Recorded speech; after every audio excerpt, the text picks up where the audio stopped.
ही शांत हो जाइए, क्योंकि देखिए आपके ऊपर बात आ रही है, शांत होकर के सुनिएगा। एक समय की बात थी, महाराज जनक के आंगन में एक संत जी आई और वो संत जी एकांत में भगवान के भजन में लीन हो गए, भगवान का भजन करने लगे। और जब भगवान का भजन करने लगे तो बताया कि उसी स्थान से एक पतिव्रता स्त्री और अपने अंधे पति को साथ में लेकर के निकल रही थी। और जब उसी जगह से निकल रही थी, लेकिन बताया कि जब वो पतिव्रता स्त्री निकल रही थी तो उसके अंधे पति का पैर उन्हीं महात्मा जी में लग गया जो भगवान का भजन कर रहे थे। अब जैसे ही पैर लगा तो महात्मा जी का भजन भंग हो गया। अब जैसे ही भजन भंग हुआ तो महात्मा जी ने नेत्र खुलते ही खुलते एक बात का जवाब दिया है कि जिस किसी ने हमारे भजन को भंग किया है, मैं उसे श्राप देता हूँ कि कल सुबह का सूरज निकलते ही उसकी मृत्यु हो जाएगी। और जब श्राप दिया तो उस पतिव्रता स्त्री ने दोनों हाथ जोड़ लिए, जवाब दिया महात्मा जी माफ करना, गलती हमारे पति की नहीं है, गलती हमारी है, जो भी सजा देनी है हमें दीजिए। महात्मा जी कहने लगे नहीं, हमारा श्राप कभी खाली नहीं जाता है। अब वो भी पतिव्रता स्त्री थी और एक पतिव्रता स्त्री कुछ भी कर सकती है। उस पतिव्रता स्त्री ने उसी कमंडल में से जल लिया और जवाब दिया महात्मा जी अगर तुम सच्चे महात्मा हो तो मैं भी सच्ची पतिव्रता स्त्री हूँ, और कल अगर सूरज में हिम्मत हो तो सूरज भी निकल के दिखाए, मैं भी तो देखूं कल सूरज कैसे निकलेगा। कल का सूरज नहीं निकलने दूंगी, और जब सूरज नहीं निकलेगा तो मेरे पति की मृत्यु नहीं होगी। संकल्प जब लिया तो बताया एक दिन नहीं, 2 दिन नहीं, 3 दिन नहीं, 20 दिन हो गए सूरज नहीं निकले। और जब 20 दिन हो गए हैं सूरज नहीं निकले, गांव गांव में चर्चा होने लगी कि सूरज क्यों नहीं निकल रहे, आखिर बात क्या है। अब सभी को पता चला कि एक पतिव्रता स्त्री संकल्प लेकर के बैठी है कि सूरज नहीं निकलने दूंगी। अब तो देवता लोग जो थे, देवता लोगों में बातें चलने लगी कि सूरज नहीं निकल रहा, आखिर बात क्या है। तो बताया अब तो देवता लोगों ने देखा तो उनको पता चला कि एक पतिव्रता स्त्री संकल्प लेकर के बैठी है कि सूरज नहीं निकलने दूंगी। अब क्या करें।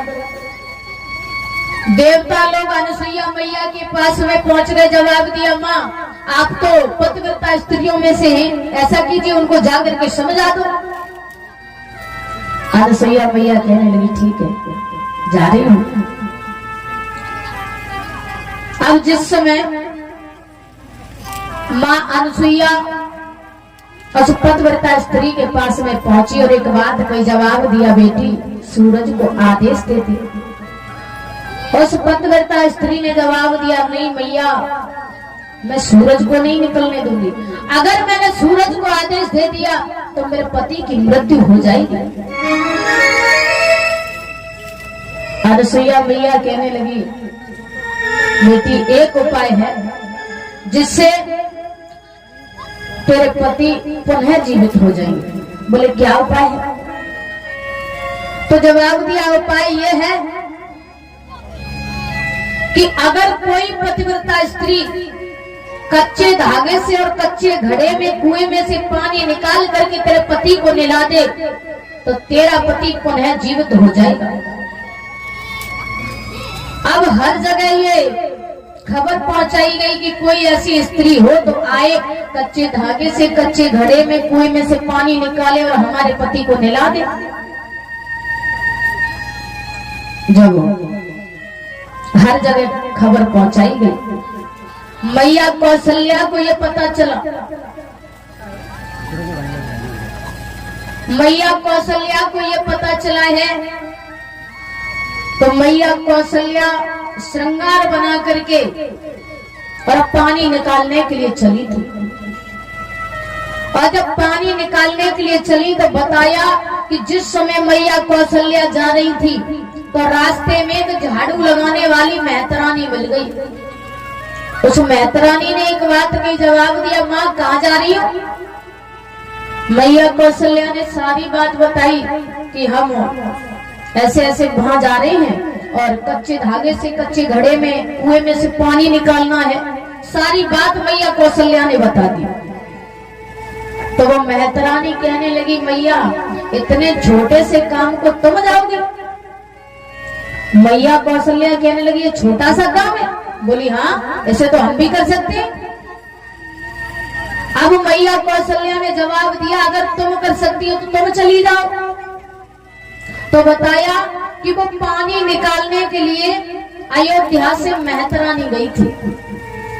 और जब वो मेहतरानी गई, उसने जाकर के जवाब दिया कि माँ सूरज को आदेश दे दो। सूरज को जैसे ही आदेश दिया, सूरज निकले, उसकी पति की मृत्यु हुई। और जैसे ही उसके पति की मृत्यु हुई तो बताया कि उसने कच्चे धागे से कच्चे घड़े में पानी निकाला कुएं में से और उसके पति को नहलाया। पहले तो वो बूढ़ा था, अंधा था, लेकिन जैसे ही उस मेहतरानी ने नहलाया तो देखा आज वो एक नौजवान बन गया और उसके दोनों नेत्र वापस आ गए। अब देखिए, महाराज जनक को इसी बात का डर था। किस बात का डर था? कि इतने बड़े काम के लिए अयोध्या से एक मेहतरानी आई थी, तो ये धनुष तोड़ना तो छोटी मोटी बात है।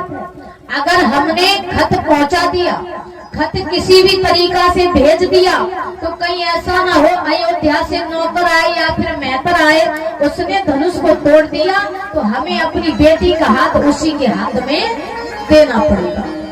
इसीलिए महाराज जनक ने अयोध्या में खत नहीं पहुंचाया।